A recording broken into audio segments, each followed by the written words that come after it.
Уважаемые дамы и господа, мы начинаем нашу сессию. Dear ladies and gentlemen, we're starting our session. AI as a driving force of business digital transformation. I would like to thank our partners, Freedom Broker, Minerals, and ITS for their continuous support of our forum. As you know, we are living in the age when AI is not just a technology tool, it's quite a hot topic. Widely discussed. I use ChatGPT and other technology solutions, AI-based solutions, but it's a very big question. On the one hand, in order to wide expansion of AI, we need the legislation to regulate this sphere. On the other hand, it should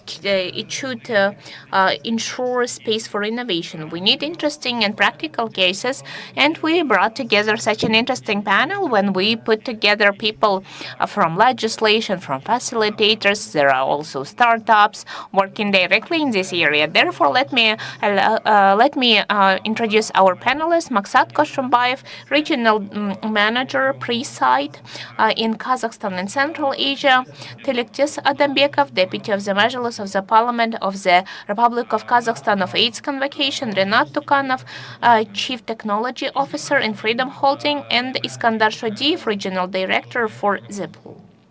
A very well-known project, and myself, Aslan Sultanov, founding partner and CEO of the VIII Capital. First of all, let's start with Maxat. Maxat, you are a newsmaker, a supercomputer you brought. You made a JV with Samruk Kazana. Just recently, you started the Smart City project. So, Maxat, United Arab Emirates are the leaders in AI globally, and what's the Presight contribution into that? Well, Aslan, thank you very much for such warm words and introduction. Well, basically, as you mentioned, we are implementing big initiatives in Kazakhstan. I will elaborate a bit more about that later. As for the UAE, there are two centers of AI development. Those are the China and United States, but still we keep hearing that UAE are also part of this initiative and developing it not only locally but also globally. And here, I believe the first factor was that they started doing it even before the hype for the AI, and they were ready when the widespread started. And all the legislation, the whole strategy, and the top management in the country, they prioritize AI. Therefore, they were the first to have a ministry on AI. They have university focused on AI with a master's degree in AI. And they were forced to invest a lot in infrastructure. They opened big hyperscalers with supercomputers, and they opened up for the international partnership. They became partners with Microsoft, OpenAI, NVIDIA, and other big players. And even in our company, the stakeholder is Microsoft, and they invested $1.5 billion into G42 and became part of the BOD of the company. Therefore, it's not only about partnerships, it's becoming major stakeholders and the big techs. And the decision-making speed is very quick. From the idea to implementation is a very short time. Speed of adjusting and adaptation of these new solutions. Maxat, question is, a lot of people are prioritizing long-term decisions, but what is the long-term for the 10 to 15 years? What about the long-term strategy of your company? As a long-term strategy, as I mentioned, building partnerships, enhancing them, continue investments into infrastructure, building big data centers. G42 recently in the news, G42, OpenAI, and NVIDIA together announced Target project. It's a data center of 5 gigawatt with 1 million chips from NVIDIA. Massive scale. They keep investing in the infrastructure, and considering the high level of the AI development and the solutions in AI, they are focusing on exporting the solutions globally. And a good example is Kazakhstan, where we came with tested solutions in UAE and other countries. We're coming, and it's not a pilot. We are already offering solutions which have been successfully implemented before, where measurable impacts can be obtained. Economic, for example, or smart city. This platform to manage cities will be speeding up the reaction of the emergency services. It's not measured in money, in monetary wise, but it will be performance, and citizens will feel it. And what about the Presight initiatives in Kazakhstan? What kind of a role will Kazakhstan play globally in AI arena? Well, when I answered the first question, where we've started and what was approaches used by UAE. Well, Kazakhstan is doing the same things. The head of state is prioritizing it, making it one of the priorities for the development of economy. Legislation is coming up.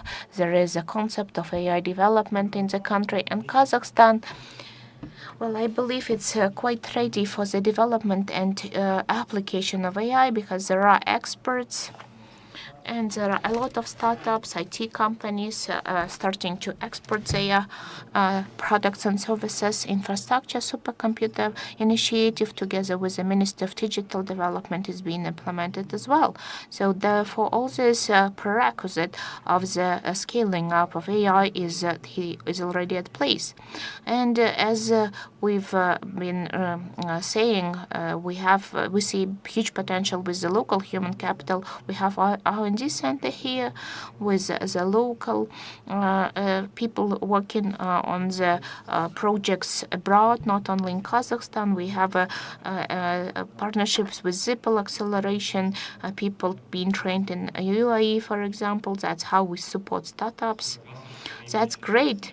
It's great that you do a lot for the system, for this area. It's very important for such corporations to come to Kazakhstan. There should be legislation. Therefore, Tilektes, the question is to you. What are the initiatives putting such focus on AI development in Kazakhstan? Well, greetings. Thank you very much for giving me the floor. Before elaborating on AI, I should mention that we should look at AI development in the country-wide scale. And one part is the AI for the overall strategy of development. Having my background in IT, I working on IT related issues in Parliament. One is infrastructure development, satellite internet, landline. And this is also about developing digitalization. And one of the areas is the AI. We had several laws in our parliament. The huge one was on digital assets. In AFC, there is an ecosystem issuing licenses, a sandbox. And that's what we are trying to apply to AI as well. When we looked at the AI, we understood that legislatively it has to be regulated. We are not running ahead of ourselves and our time. We looked at the global benchmarkings, at the European Act. It's quite rigid. We are not trying to be very rigid at once. We are trying to be more flexible and agile, as there was a first reading in May of the law, and we are expecting the second reading, and we will be working on the issues to be addressed, pending issues, very simply from the definitions and going to the licensing, some limitations and some restrictions. And that's, for example, from the risk management of AI, who is the owner, training, capacity building, responsible application and use, deep synthesis. We are trying just to restrict the products which are the products of the deep synthesis in order to make it safer for people. As for DeepSeek products, they are very useful, but there are a lot of trends when fraudulent activities are using the DeepSeek for audio and video coding. And in order to protect people, we are trying to develop a framework for people who are working in startups, who want to develop their businesses in that, who want to develop their products and AI. This will be just a framework where there are restrictions, there are definitions, but there are no rigid and very strict restrictions. In order for the business to leave the space for businesses, I know that having business background, government should be working on infrastructure development, and the government is not a good manager in business area. Therefore, the key priority for the government and parliament to ensure proper laws and infrastructure for the development, for local companies, big corporations to evolve and not to feel any kind of discrimination. Yes, from your words, I believe you were able to identify a good balance between legislation and keeping the space for creative infrastructures. But what can also boost for the sector development, some kind of measures to be linked between government, incubators, and the sector? Well, it's a good question. Having my degree from abroad, I know that universities are flagmans, the oases for ideas generation, and also being the person who knows about business and infrastructure should be as follows in Kazakhstan. It should be a link between government, people, R&D, and academia. When we looked at this legislation, we involved many communities, people who are working in this area, who know this area, but the key focus was on young people who were also young people, but they speak the same language with AI, being the graduate of the alumnus of the university. Nazarbayev University, we're trying to build a bridge between university and parliament to establish a think tank for the analysis to happen not only in associations or communities, but for the students to also share some benchmarks and feedback with us. This legislation is not an exception. There are a lot of discussions going on. There are a lot of disputes even among the MPs, members of parliament. There are a lot of people who know about digitalization, and when three IT experts meet together, it's a big discussion, and I believe this law will address a lot of questions from the community, from the society, and from the businesses. Well, we discussed it with a representative of international companies. This is Invest and strategic partner. There are also questions about the legislation. Now I would like to pass the floor to Renat. It would be great to hear your perspective about the practical initiatives. You have a lot of companies and startups. You are integrating services. And Renat, what is the AI role in building the digital ecosystem you are currently trying to build? Well, good afternoon. Thank you very much for this AFC platform. As always, organization is splendid. Freedom, yes, became a big player when we referred to Freedom. Before that, it was 2 to 3 companies. Now it's more than 25 businesses. And the key challenge in our case is how to manage that. As not to over-regulate, overburden, but to keep the space for innovation. We have similar approach as the government. First of all, we don't have any rigid regulations for new initiatives. AI, this is something which can be called it. Of course, we all believe that we have to use it. We have to learn it. It's not like running late all the time by an employee, and the employee asks, "Why is that happening? I left home too late. Why haven't you left earlier?" Because it was too late to leave earlier. So, and not to find ourselves in a similar situation, and supporting what Maxat said about infrastructure. Well, when we see all of that, this is a huge work on infrastructure component. Electricity, for example, it's 600 megawatt consumption, and annually it is growing. And the background, ongoing work, for example, citizens do not say cities are looking for resources for more electricity, and that's happening similarly because we are building infrastructure and then we centralize it, just because it is about the costs, it is about the data which can be leaked outside of the company, and it's infrastructure, and B, about innovations, how innovations happen. We are not too prudent or too restrictive, even for the banking solutions. And as a result, even if there are resources, time, and money, it's not guaranteed that the result will be achieved by even the most talented team. It's also about internal interaction with our stakeholders, external collaborators, and our regulators. In practice, it is about enabling conditions for people not to think about where to find resources. GPU is not a classic one, but it's CPU. For these resources just to be made available. Number two, cultivate innovations. When it's about cultivating, there should be support from the top management. This is a standard thesis which has been always mentioned, but when there is no support from the top, all employee is creating just what they want to, they need to use. Another important part is the culture. Culture, people who can't Google or cannot draft technical terms of reference. It's about developing this culture for people to build their capacity to write prompts.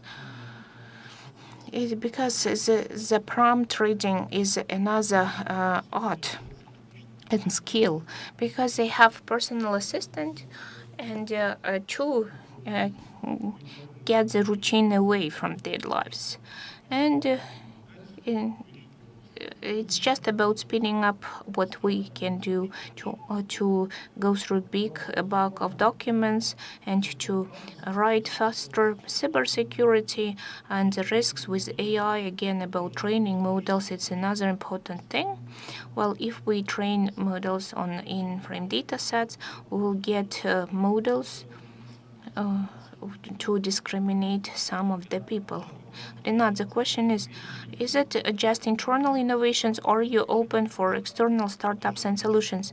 Because as a venture fund, we always have interesting solutions coming our way sometimes. How open are you to attract somebody from externally and to look at the interesting solutions? Yes, that's what we actually do with we use Copilot of Microsoft, for example, but its adoption it takes some time.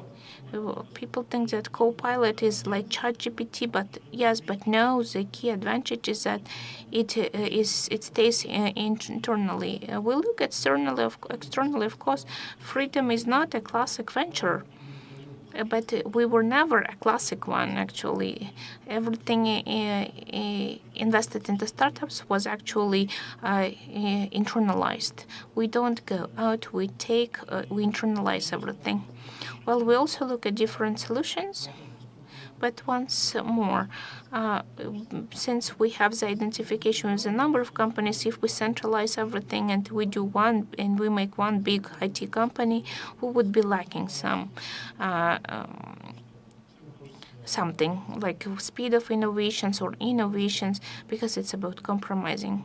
But it's very difficult to manage the scale, but still you get a lot of initiatives, more than 80, for example.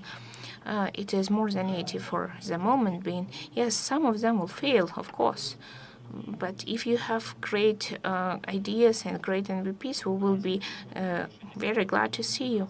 But any internal solutions from the group, but which can be applied somewhere else in other sectors, well, we customize them. What's a good thing about ChatGPT? It's universal. It's universal model, and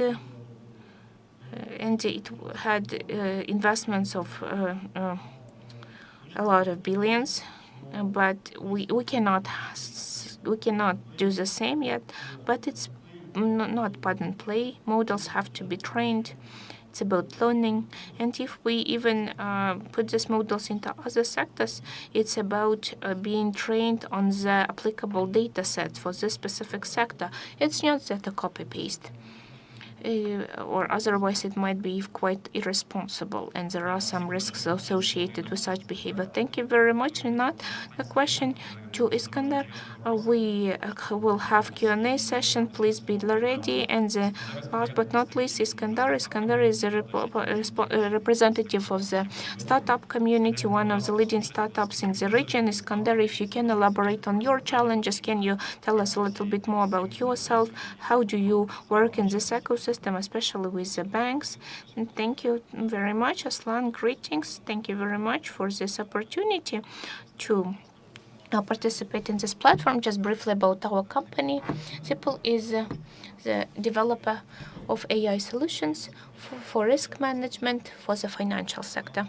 The idea itself was born in Stanford University, but now we are a Dubai-based company. We are residents of the Dubai International Financial Center. And very important to mention that in 2025 we became the best AI startup at the Digital Bridge. And that was something we received as an honor from the President of the Republic of Kazakhstan. Currently, our solutions are used by more than 60 financial institutions, 20 markets, Middle East, Central Asia, Southeast Asia, and United States. And with the use of our products, the credit portfolio is around 400 million USD, and our key algorithm is SIGAN.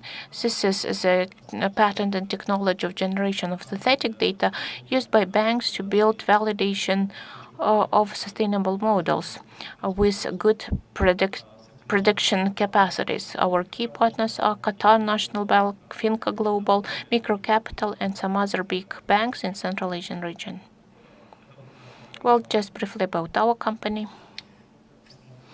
And if there are any questions, yes, I have a major question. When you sell your solutions, with your major clients are the banks. You have one of the leading banks representative sitting next to you. What are the banks? What are the leading challenges you face while trying to sell your product? Well, good question. Just to highlight one of the major factors, this is data quality. You need to understand that before going into the implementation of the AI solutions, you need to have a good data set which can be standardized, cleaned up, and processed. And banks can be facing such situations. And basically, in our partnership, we also provide consulting services on data validation. That's what we are actively practicing. And the second barrier, it is absence or lack of historic data for building good models. And if we are referring to the Kazakhstani market, where the SME lending is quite developed, there is a sufficient amount of data. But for other regions where retail lending is prevailing, the retail banks are focusing on SMEs lending, where the historic data is missing. And here we are. Our algorithm, SIGAN, is of a benefit. It can create a synthetic data set where the models can be sustainable for decision making. And the third barrier is also an important one. And right now, a lot of classical or traditional banks that are used to working with old systems, before moving on to the new systems, they need to see the value of these new solutions. And that is why we actively suggest to our partners to do the proof of concept. So we pilot the model, we show how it works, we look at the historic data of the bank, we build the model, then we give it to the partners, and then they can validate this data, and at the end they can just check this data of their existing model and the new model we're suggesting, and they will see the difference. And often we look at the ESG and Gini. Thank you, Iskandar. I would like to go back to Maxat. Maxat, you mentioned that you not only cover Kazakhstan but the region. Could you comment on what type of initiatives we have in the region So maybe neighbors, Tajikistan, other countries, you probably see the whole region. Right, thank you, Aslan. We know that White Hill Capital is also actively working not only in Kazakhstan, but in the region as a whole. As I said, Kazakhstani office is positioned as a regional one. And we hope that expansion into the region comes from Kazakhstan using our local staff, our experts. And Uzbekistan, Kyrgyzstan, Tajikistan has a strong interest in AI. Everybody is trying to make it one of the main goals for the development, for the sustainable development of economy. So we see great interest in that. And just a couple of months ago, we signed an agreement with the Ministry of Digitalization of Tajikistan. We will be working on data center creation there, and we also discuss with Dushanbe Mayor's office the project of smart city. And if we look at Tajikistan, we see there is a great demand for the introduction of AI technologies. And we can also see that international development institutes are ready to finance those. And so developing countries are interested in attracting large international partners for implementation of such projects. And international institutes are ready to finance that. So this is just the right circumstances. Could you tell us more about Zipl project that participate in your accelerator? What are the benefits from participating in this accelerator? I think that would be quite interesting to hear as well. Unfortunately, I'm not ready to respond which countries are represented by the companies. I just know the companies. I don't know where they come from. I know that Zipl is one of the participants. And one of the characteristics of this accelerator is that it is done with the group of other big players. Microsoft, Big AI, they are all the players of this accelerator. They all work on that, and the goal is that based on the results of this accelerator, the companies will receive commercial contracts with state bodies, quasi-state companies, or private sector. So they will be taught how to commercialize, and they will also work with the Middle Eastern companies and other regions. A lot of startups are quite mature. They work in the region, they have investors, while at the same time they also need access to the big markets. And Accelerator will help them with that.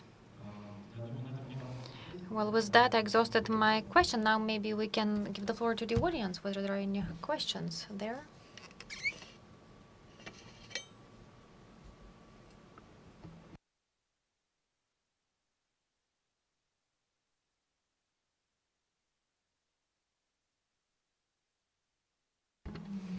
Renat, I have a question to you. Do you have AI governance in your holding? Is it a separate concept within your holding? And what are the standards that you use when you do a regulating of AI? Thank you. Thank you for a good question. Whenever you start something, of course, it's important to have very clear rules of what you can and cannot do. And of course, there is a basic principle of do good, don't do bad, but there is more to that than that. We also have a group that does compliance and works with various international standards. And of course, we also looked at European experience, but at the same time, we should say that in Europe, they want to use it for other purposes as well, such as have some maybe hidden surveillance over people, do face ID, and all of that is prohibited. So what we're saying is, you cannot just transmit data to ChatGPT, Quantum, and all the other AI tools. You cannot leave the holding contour. And of course, if there is data that needs to be transmitted, it should be anonymous, and we need to make sure that it could be deciphered back, and make sure that we have all the right keys and passwords. So we do work on that.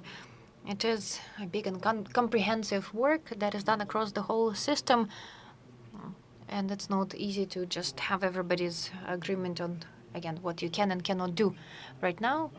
But the system is evolving, and maybe last year you could do something, this year you cannot do that anymore. So we pay great attention to that, and of course cybersecurity is our priority. Thank you. Any more questions?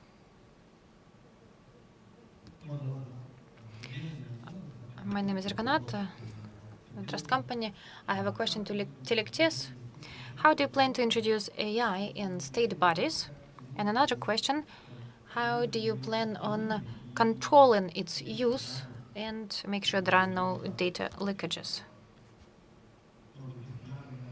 Maybe personal data, contracts, decrees, etc. So I'm not going to lie, I'll just share some figures with you. It's not a secret that, unfortunately, in many state bodies have no internal integration. The system was established over the last 30 years, and maybe some new IT system comes and says, now you need a new system, and you don't need all the other systems, so they add something new, and the budget is allocated for that. But then comes a new person and all starts over again. And again, it is all due to the fact that state bodies are not integrated with one another. And this is what we should be working on. We need to make sure that emails are integrated and AI introduction to a state body is planned, but we do not want to rush. We want to make sure we do it the right way because it will affect our citizens directly. And as for information security, you might have heard in the news that some website was hacked and there was data leakage. And of course, we will have a department working on cybersecurity. So cybersecurity will be our highest priority. In the state bodies, we have full digitalization, and great attention is paid to the cybersecurity. And it's relevant not only in Kazakhstan, but all over the world, because data leakage happens everywhere across the world. And I believe that this is a big area in which the state and state bodies need to work on together, because this will still be even more relevant in the future, and all the countries will face this issue. As my colleague just said, those who will have great IT and great cybersecurity, that country will be the winner and will be able to implement its digital programs, including AI. Thank you. I do believe it's a great niche for the venture capital as well. Not many focus on cybersecurity. Thank you. There was another question? Aslan, thank you. I have a general question. Yesterday at the opening session, Brett King talked about a story pertaining to quantum machines and quantum computing. So here's my question. Do you have projects in this area, or do you plan to have any projects in this area? Thank you.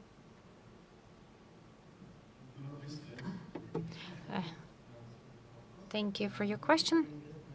As far as I know, the answer to your question is no.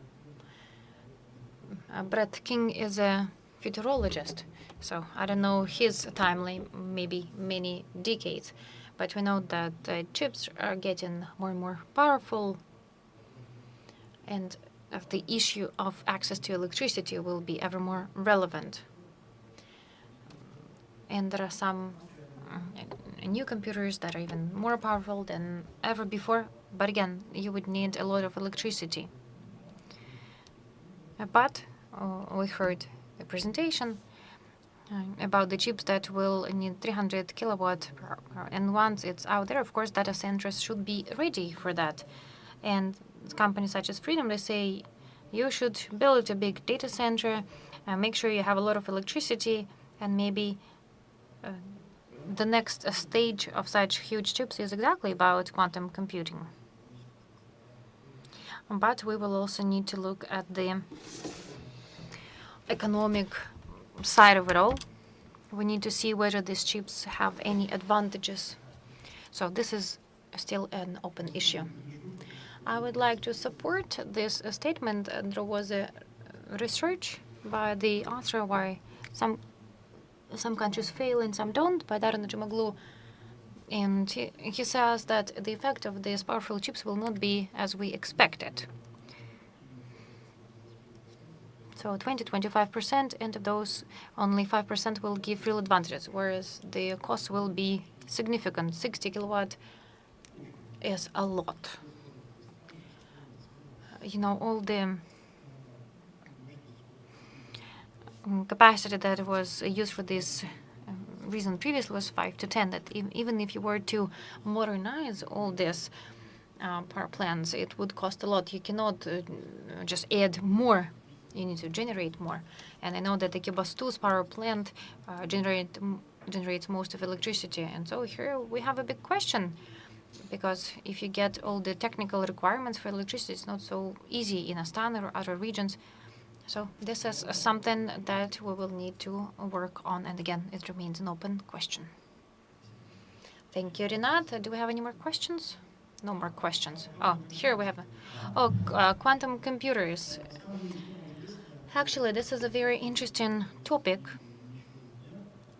Not very clear yet, similar to other technologies. I think we reached 50 cubic meters, but you need 100 times more than that.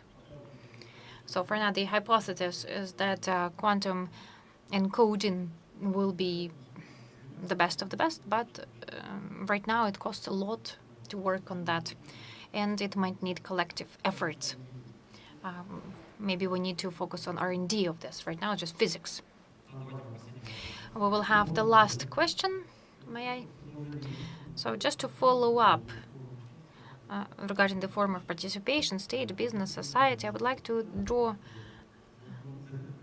our attention to the draft law that needs to include the PPP model. This is the only model I think Presight has experience in implementing this project. And at the same time, we need to return the terminology of PPP into legislation, because some conservative members of parliament only kept the terminology of infrastructure, even though the International Association of PPP included one of the elements of PPP being services. And with the development of AI, I think it will be ever more relevant. So please keep in mind this suggestion on behalf of our association. Thank you so much, dear ladies and gentlemen. With that, we finish our session. I hope that we were able to look at this question from different prisms, from different angles. And we have international corporations that are already present in Kazakhstan. I was quite happy with to hear about the legislation. Tilektes talked about it, and banks. So this is a relevant topic. I think it penetrates all the areas of our life. We're still going to be here if you want to talk to any one of us.